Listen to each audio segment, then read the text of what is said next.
ఎంత చక్కగా దేవుడు పఠించే విధంగా మనకు దయచేసి ఇర్మియా గ్రంథాన్ని కొంచెం ఇచ్చట కొంచెం అచ్చట వెతుక్కునే విధంగా రాజుల గ్రంథంలో 2వ దినవృత్తాంతాలు మరి ఇర్మియా గ్రంథంలో ఎక్కడ చూసినా కూడా కొంచెం కొంచెం మనకి దొరికేలాగిన ప్రతి ఒక్కటి కూడా దేవుడు మన కోసము సిద్ధపరిచిండు. దేవుడికి మహిమ కలుగును గాక. మనిషి అనేవాడు ఎంతటి దుర్మార్గుడుగా ప్రవర్తించిండో, మనుష్య కుమారుడు అంతగే దుర్మార్గుడుగా ప్రవర్తించాడు.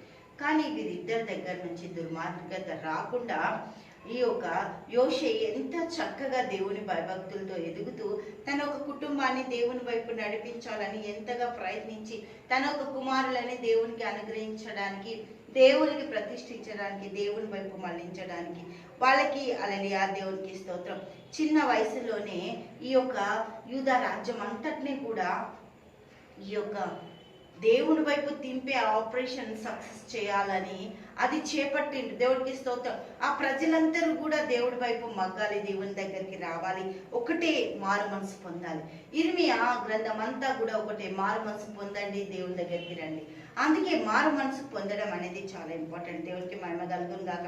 దేవాలయం బాగు చేయాలి, దేవాలయం పాడైపోతుంది, ప్రజలు పాడైపోతున్నారు, అక్కడున్న పరిస్థితులు పాడైపోతున్నాయి. మనం ఎంత చక్కగా వీటన్నిటిని కూడా మనము వెతికి వాళ్ళు దేవాలయం సరిచేసేటప్పుడు శిథిలాల కింద దొరికిన ఆ ధర్మశాస్త్రపు గ్రంథాన్ని పట్టుకొని ఎంతగా బాధతో వేదనతో అక్కడున్న యాజకులు ప్రవక్తలు అందరూ కూడా పరిగెత్తి రాజు దగ్గరకు వచ్చేసారట. దేవునికి మహిమ కలుగును గాక. ఎంత భయంకరమైన పరిస్థితి అంటే 2వ దినవృత్తాంతాలు 15వ అధ్యాయము,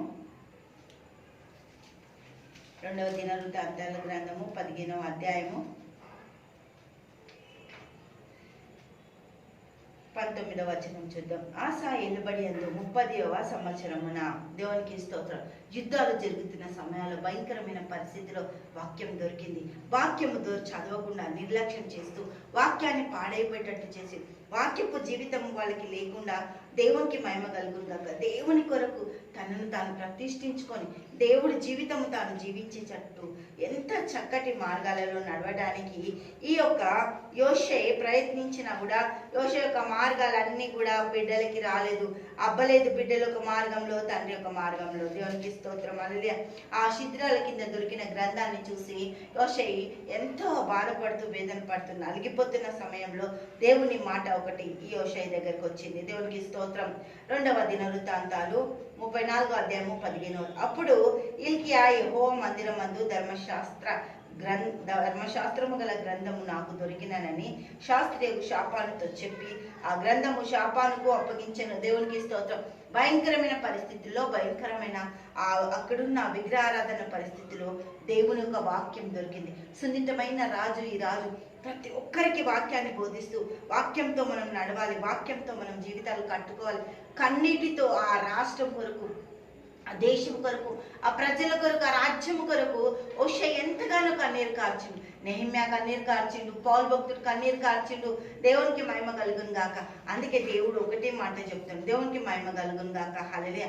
అంతా కూడా చక్కగా మనకి ఎక్కడ కూడా దొరకకపోయినా ప్రతి ఒక్క గ్రంథము, ప్రతి ఒక్క దగ్గర అన్ని కూడా దేవుణ్ణి సూచిస్తూ, దేవుని మారు మనసు, దేవుని వైపు మగ్గుతూ దేవుని దగ్గరికి రావాలని వేరే ఒక ఉద్దేశం ఏది కూడా లేదు.